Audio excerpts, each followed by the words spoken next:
दोस्तों, एच के study campus में आपका बहुत बहुत स्वागत। आज हम आपको उत्तर भारत की दशा, राजनीतिक दशा के बारे में बताएंगे, जो 600 ईसा पूर्व से 321 ईसा पूर्व के दौरान है। जैसे ही उत्तर वैदिक काल समाप्त होता है, उसके बाद दो व्यवस्थाएं प्रारंभ होती हैं, एक धार्मिक आंदोलन और एक महाजनपद काल। तो महाजनपद काल उसी समय 600 ईसा पूर्व से 321 ईसा पूर्व के दौरान। तो हम आपको धार्मिक आंदोलन बाद में बताएंगे, इससे पूर्व आपको महाजनपद काल के बारे में जानकारी दे रहे हैं। देखिए, उत्तर भारत की राजनीतिक दशा 600 ईसा पूर्व से 321 ईसा पूर्व या महाजनपद युग, मैंने बताया आपको महाजनपद युग। ऐसा हुआ कि जैसे ही उत्तर वैदिक काल समाप्त हुआ 600 ईसा पूर्व में, तो उसके बाद महाजनपद युग 600 ईसा पूर्व में जन्म हुआ। वो कैसे जन्म हुआ? उत्तर वैदिक काल में हमें विभिन्न जनपदों, जो विभिन्न जनपद थी, उनका अस्तित्व दिखाई देता है। जो जनपद थे, जन से जनपद बने, तो उनका जो वो दिया जाता है। उसी समय महाजनपद काल तक पूर्वी उत्तर प्रदेश तथा पश्चिमी बिहार में लोहे का व्यापक रूप से प्रयोग किया जाने लगा। यानी लोहे का यहाँ बहुत तीव्र गति से प्रचलन किया जाने लगा। इसी के आधार पर कृषि उद्योग, व्यापार वाणिज्य आदि के विकास में प्राचीन जनजाति व्यवस्थाओं को जर्जर बना दिया था तथा छोटे छोटे जनों का स्थान जनपदों ने ग्रहण कर लिया। ऐसा हुआ इसी दौरान जो कृषि उद्योग और व्यापार वाणिज्य आदि के विकास में, आदि का जो विकास हुआ, उसने जो प्राचीन व्यवस्था थी चली आ रही थी उत्तर वैदिक काल की, उसको कैसा बना दिया? जर्जर, कमजोर बना दिया तथा छोटे छोटे जनों का स्थान जनपदों ने ले लिया, बड़े बड़े शहरों ने ग्रहण कर लिया।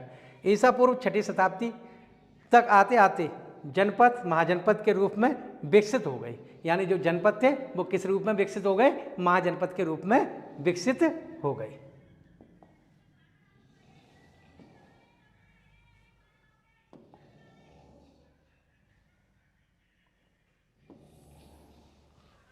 उसी समय 16 महाजनपद, यानी 16 महाजनपद या 16 महाजनपद, यानी बौद्ध ग्रंथ अंकोत्तर निकाय में बहुत ही महत्वपूर्ण है। कई बार पूछा है कि 16 महाजनपदों का उल्लेख सर्वप्रथम किस में किया गया है? तो बौद्ध ग्रंथ अंकोत्तर निकाय में 16 महाजनपदों का वर्णन मिलता है या किया गया है, जो निम्न है। जैन ग्रंथ में भगवती सूत्र में भी 16 महाजनपदों की सूची मिलती है। अब बात आती है कि 16 महाजनपदों का विवरण। अब उसमें है क्या स्थिति कि जो 16 महाजनपद हैं, महाजनपद, इनमें प्रश्न कैसे पूछा जाता है कि एक तो राजधानी पूछी जाती है और वर्तमान में कहाँ स्थित है। जैसे काशी है, तो काशी की राजधानी कहाँ है? वाराणसी। और वर्तमान में स्थित कहाँ है? तो बनारस, उत्तर प्रदेश में। तो इसमें प्रश्न ऐसे पूछा जाता है कि जो काशी है, काशी वर्तमान में कहाँ स्थित है? तो काशी जो वर्तमान में बनारस में स्थित है और इसकी राजधानी कहाँ है? वाराणसी। इस तरीके से सोनंद जातक, एक अभिलेख है सोनंद जातक से पता चलता है कि मगध, ये मगध है, मगध, कौशल तथा अंग के ऊपर काशी का अधिकार था। यानी काशी इतना प्रभावशाली महाजनपद था, उसने मगध और कौशल और तथा अंग जो महाजनपद थे उन पर अपना अधिकार कर रखा था। दूसरा आता है कौशल। कौशल श्रावस्ती, साकेत, अयोध्या राजधानी है। यानी इसकी राजधानी वो है आपकी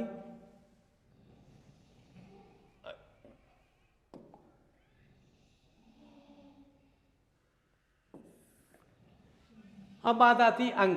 अंग का नाम तो उत्तर वैदिक का अथर्ववेद में भी दिया गया है। अंग जनपद है, उसका उल्लेख अथर्ववेद में भी दर्शाया गया है। तो अंग जो है चंपा, अंग की राजधानी कहाँ थी?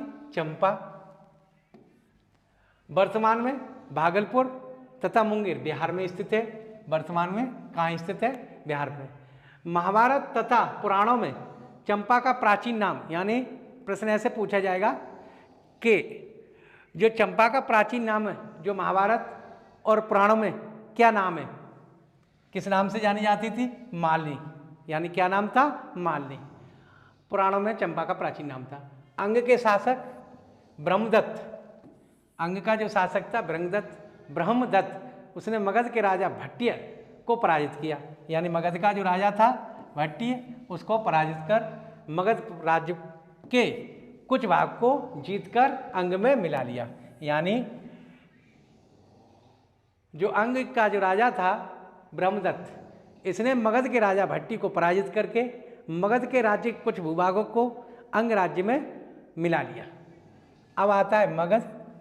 मगध की राजधानी गिरब्रज या राजगृह, राजगृह या गिरब्रज, ये कई बार पूछा गया है कि मगध की राजधानी कहाँ है, तो राजगृह या गिरब्रज राजधानी थी। और वर्तमान में कहाँ स्थित है, वर्तमान में पटना बिहार में स्थित है, यानी पटना के बिहार में स्थित है। यह नगर 5 पहाड़ियों, यह नगर क्या था, 5 पहाड़ियों के बीच में स्थित था। बहुत सुंदर नगर था, देखने योग्य। उत्तर भारत का सर्वाधिक शक्तिशाली महाजनपद था ये, यानी उत्तर भारत का सर्वाधिक शक्तिशाली महाजनपद था। अब आता है वज्र। वज्र की राजधानी वैशाली, विदेह या मिथिला, वैशाली, विदेह या मिथिला राजधानी थी। 3 राजधानी थी इसकी, वैशाली, विदेह या मिथिला राजधानी थी कहाँ की, वज्र की।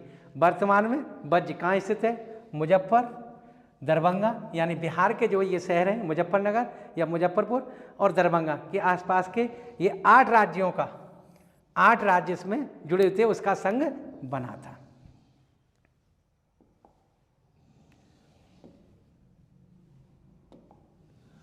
अब आता है मल्ल। मल्ल, मल्ल की राजधानी कुशावती या कुशीनारा राजधानी थी। और ये वर्तमान में कहाँ स्थित था, पूर्वी उत्तर प्रदेश के देवरिया जिले में, पूर्वी उत्तर प्रदेश के देवरिया जिले में। यानी महाजनपद के 8 जो महाजनपद थे वो उत्तर प्रदेश में थे। अब चेद, चेद की राजधानी सुक्तमती या सोतीवती ये राजधानी थी, यानी सोतीवती भी पूछ सकते हैं कि चेद की राजधानी कहाँ थी या सुक्तमती। वर्तमान में बुंदेलखंड में स्थित है। महाभारत काल में शिशुपाल शासक था। यहाँ का शासक कौन था महाभारत काल में, शिशुपाल, जिसका वध किसने किया था, कृष्ण द्वारा किया गया था। अब आता है बस्त। कौशाम्बी राजधानी थी, बस्त की राजधानी कहाँ थी, कौशाम्बी, और वर्तमान में इलाहाबाद और बांदा जिले में स्थित है। वर्तमान में कहाँ स्थित है, इलाहाबाद या प्रयागराज, बांदा में स्थित है। विष्णु पुराण, विष्णु पुराण में से पता चलता है कि हस्तिनापुर के राजा निक्षुष ने कौशाम्बी को अपनी राजधानी बनाया। यानी हस्तिनापुर के जो राजा थे निक्षुष, उन्होंने कौशाम्बी को अपने राज्य की राजधानी बनाया। कुरु, कुरु दिल्ली के पास है, इंद्रप्रस्थ राजधानी थी। वर्तमान में मेरठ तथा दिल्ली थानेश्वर में स्थित है।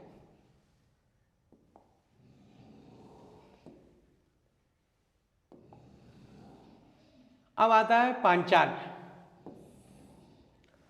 पांचाल की राजधानी अहिच्छत्र राजधानी थी। पांचाल की राजधानी कहाँ थी, अहिच्छत्र। वर्तमान में बरेली, बदायूं, ये भी आपका उत्तर प्रदेश में स्थित है। इसके 2 भाग थे, पहला उत्तरी पांचाल की राजधानी अहिच्छत्र और दक्षिणी पांचाल की राजधानी काम्पल्य थी। यानी इसकी वे 2 भाग बटे हुए थे, उत्तरी पांचाल और दक्षिणी पांचाल। और ये कहाँ स्थित है, बरेली, बदायूं, यानी उत्तर प्रदेश में। और पांचाल की राजधानी अहिच्छत्र या दूसरी पूछी जाएगी तो काम्पल्य। 6वीं शताब्दी ईसा पूर्व, 6वीं शताब्दी ईसा पूर्व कुरु तथा पांचाल का एक संघ राज्य था। यानी कुरु और पांचाल दोनों जुड़े हुए थे, उन दोनों का एक राज्य, एक संघ राज्य था। मत्स्य, बहुत बार पूछा गया ये पीसीएस में, इसका दूसरा नाम मत्स्य है। जो विराट यहाँ की राजधानी थी, विराटनगर। ये पूछा जाता है कि विराटनगर कहाँ की राजधानी है, तो मत्स्य की। मत्स्य वर्तमान में कहाँ है, जयपुर में, यानी राजस्थान के जयपुर, अलवर, उदयपुर, यानी राजस्थान के पूरे क्षेत्र में पड़ता है ये मत्स्य। सूरसेन, ये कई बार पूछा गया है। सूरसेन मथुरा यानी ब्रज मंडल, यानी यहाँ की सूरसेन की राजधानी मथुरा थी और वर्तमान में ये ब्रज मंडल जो उत्तर प्रदेश का मथुरा है वहाँ पर स्थित है। महाभारत तथा पुराणों के अनुसार यादव वंश का शासक कृष्ण यहाँ के राजा थे। यानी यादव वंश का शासक कृष्ण यहाँ का राजा था। अस्मक की राजधानी पोतना अथवा पोटली। क्या थी? अस्मक की राजधानी पोतना अथवा पोटली राजधानी थी। ये वर्तमान में कहाँ स्थित है? गोदावरी नदी के तट पर आंध्र प्रदेश में स्थित है।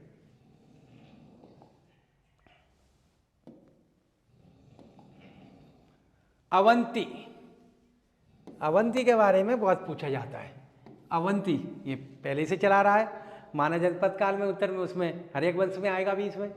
यानी अवंती उज्जैन राजधानी थी। ये भी दो भागों में बटा हुआ था अवंती। अवंती भी वर्तमान में कहाँ है? मालवा मध्य प्रदेश, मालवा और मध्य प्रदेश में स्थित है। इसके भी दो भाग थे। उत्तरी अवंती की राजधानी उज्जैन थी और दक्षिण अवंती की राजधानी महिष्मती थी। यानी दो भागों में बटा हुआ था। अवंती का राजा प्रबोध था। अवंती का राजा कौन था? प्रबोध था। और अवंती बौद्ध धर्म का प्रमुख केंद्र था। अवंती जो है, जो महाजनपद था, वो 6ठी ईसा पूर्व में बौद्ध धर्म का प्रमुख केंद्र था। गांधार, गांधार की राजधानी तसला यानी वर्तमान में पेशावर रावलपिंडी यानी पाकिस्तान में पड़ता है, स्थित है। रामायण से पता चलता है कि इस नगर की स्थापना भरत के पुत्र तक्ष ने की थी। कम्बोज, राजपुर अथवा हाटक, यानी कम्बोज की राजधानी राजपुर अथवा हाटक राजधानी थी। वर्तमान में उत्तर पश्चिम सीमा में स्थित था, उत्तर पश्चिम में स्थित था। प्राचीन काल में कम्बोज को श्रेष्ठ, यानी कम्बोज से क्या? श्रेष्ठ घोड़े के लिए व्याख्यात था। यानी कम्बोज से श्रेष्ठ घोड़े प्राप्त होते थे यहाँ से।